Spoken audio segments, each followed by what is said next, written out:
Em nome do Pai, do Filho e do Espírito Santo. Amém. Senhor esteja convosco. Ele está no meio de nós. Proclamação do Evangelho de Nosso Senhor Jesus Cristo, segundo São Lucas. Glória a vós, Senhor. Naquele tempo disse Jesus aos seus discípulos: Tomai cuidado para que os vossos corações não fiquem insensíveis por causa da gula, da embriaguez e das preocupações da vida.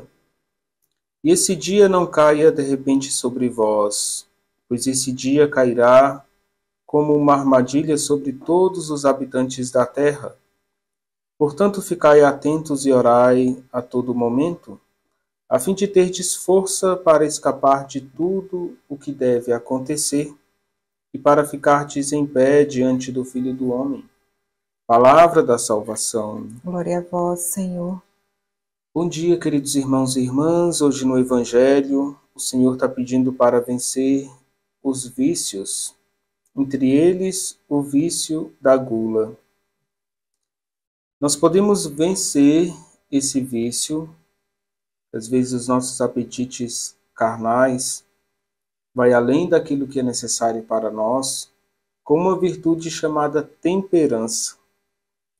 Essa é uma das 4 virtudes cardeais, ou seja, uma daquelas sobre as quais o Catecismo da Igreja afirma que todas as outras virtudes se agrupam em torno delas.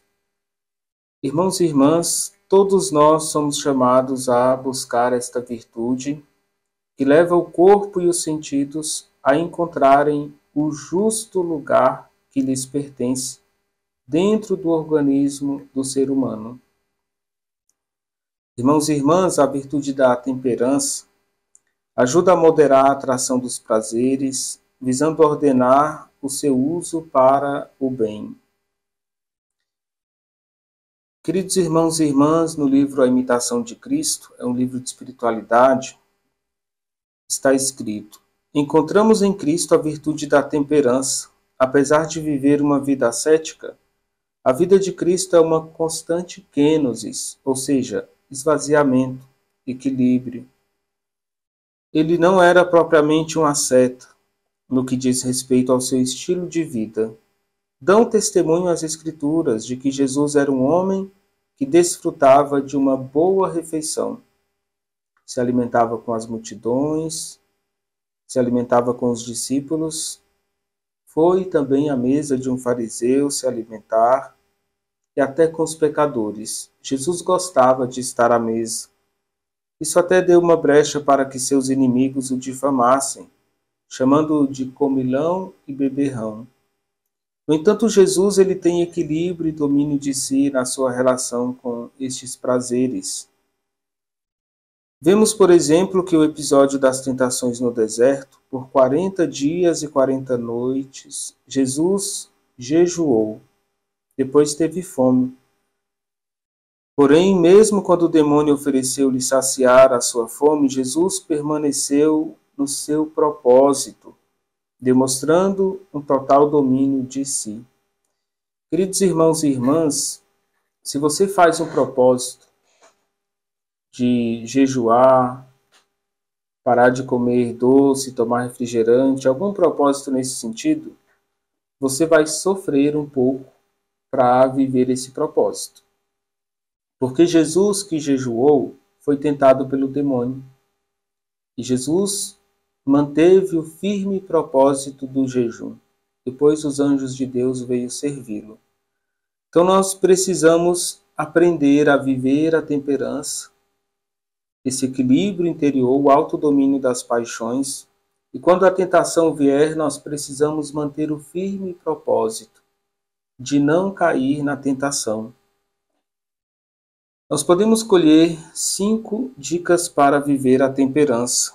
A primeira é a oração. A oração é diálogo de amizade com Deus, como afirmava Santa Teresa d'Ávila.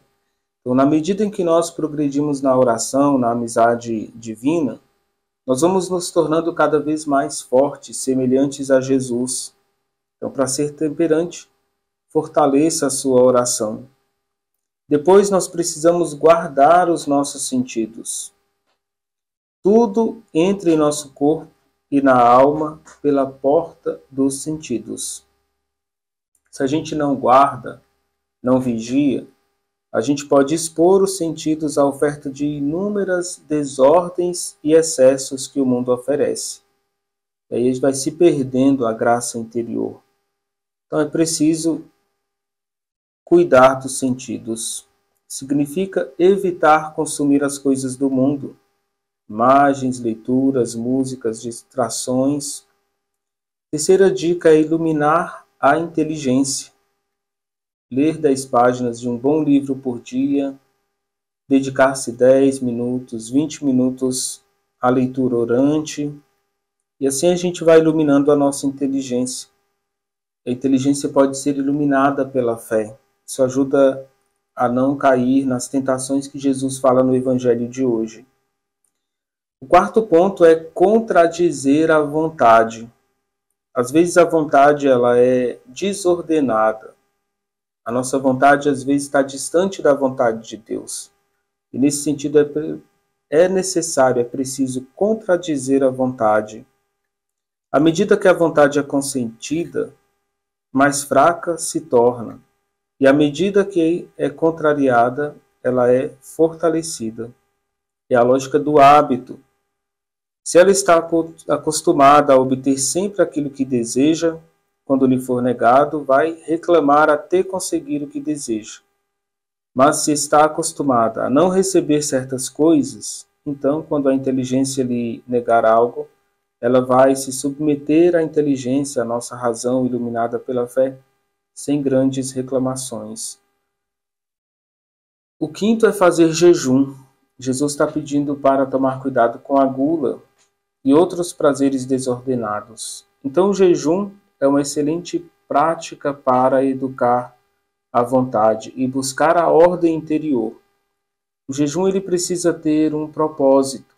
Então, se você quer ter temperança, quer ter equilíbrio e domínio das paixões, o jejum pode te ajudar a alcançar esses frutos.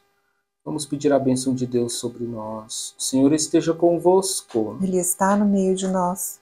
Desça sobre vós e permaneça para sempre a bênção de Deus Todo-Poderoso, Pai, Filho e Espírito Santo. Amém.